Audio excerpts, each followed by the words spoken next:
Selamat hari Tuhan, saudara-saudari. Salam damai Tuhan kita Yesus Kristus menyertai kita semua. Saya Romo Argo, bahagia berjumpa dengan Anda sekalian di channel Heavenward.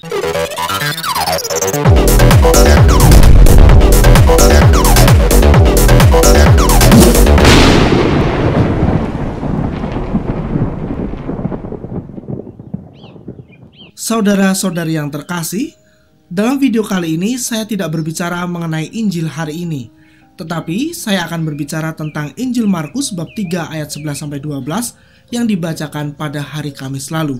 Demikian kutipannya. Bila mana roh-roh jahat melihat Yesus, mereka jatuh tersungkur di hadapannya dan berteriak, "Engkaulah anak Allah." Tetapi dengan keras Yesus melarang mereka memberitahukan siapa Dia. Mungkin kita bertanya-tanya, kenapa ya kok Tuhan melarang roh-roh jahat itu bersaksi tentang Dia? Bukannya itu merupakan sebuah keuntungan bagi Tuhan? Baik, mari kita lihat alasannya. Pertama, mereka ini adalah roh-roh jahat. Dan yang namanya roh jahat itu benar-benar murni jahatnya. Tidak ada kebenaran sedikit pun padanya. Namun, yang ada hanyalah tipu muslihat. Tampaknya baik, tetapi sebenarnya jahat, menyesatkan, dan membinasakan. Kedua, Tuhan Yesus membuat garis tegas antara Tuhan dengan setan, supaya kita mengerti bahwa tidak ada kerjasama apapun dan sedikit pun antara Tuhan dengan setan. Tidak ada setan yang menyembah Tuhan, apalagi setan punya agama. Kalau ada Tuhan yang bekerja sama dengan setan, pastilah itu bukan Tuhan yang benar. Roh jahat tahu dengan pasti siapa Tuhan Yesus.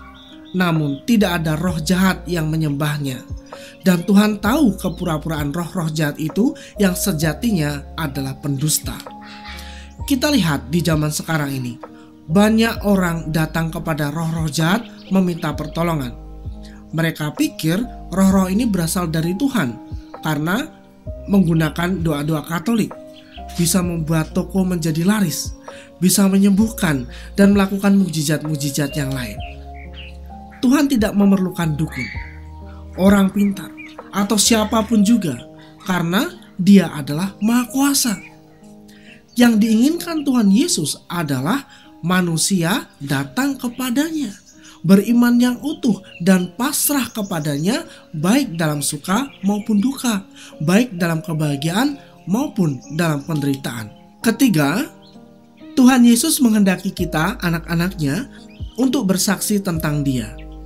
Sejak kita dibaptis, kita telah disatukan dengan gerejanya dan mengambil bagian dalam perutusannya, yaitu untuk bersaksi tentang Tuhan Yesus Kristus kepada seluruh dunia.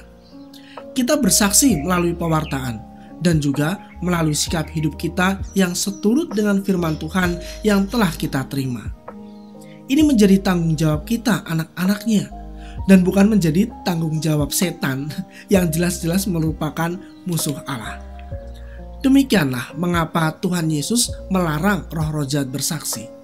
Namun, larangan kepada roh-roh jahat itu tidak sama dengan larangan yang diberikan kepada para rasul seperti dalam Injil Lukas bab 9 ayat 20-21 yang dikutip sebagai berikut.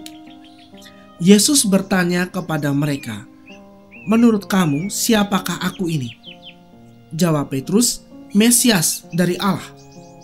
Lalu Yesus melarang mereka dengan keras supaya mereka jangan memberitahukan hal itu kepada siapapun. Pada saat itu, belum waktunya bagi para rasul untuk bersaksi, karena mereka sendiri harus ditempa dengan mengalami dahulu bagaimana Tuhan menderita sengsara, wafat di kayu salib, bangkit, dan naik ke surga. Baru setelah itu, Tuhan mengutus mereka untuk pergi ke seluruh dunia. Maka kita pun juga harus belajar dari perjalanan para rasul. Janganlah kita terlalu bersemangat mewartakan Tuhan Yesus ketika kita sedang mengalami hal-hal yang baik. Namun ketika kita sedang menderita, kita berhenti bersaksi tentang Tuhan Yesus. Berbahagialah kita yang menderita namun setia kepada Tuhan Yesus. Karena seperti demikianlah kehidupan para nabi, para rasul, dan para santo santa. Mereka menderita dalam kebenaran dan menjadi saksi-saksi iman akan Tuhan Yesus melalui kesaksian hidup mereka. Jika ingin menjadi saksi Tuhan Yesus yang efektif, setialah dalam penderitaan apapun.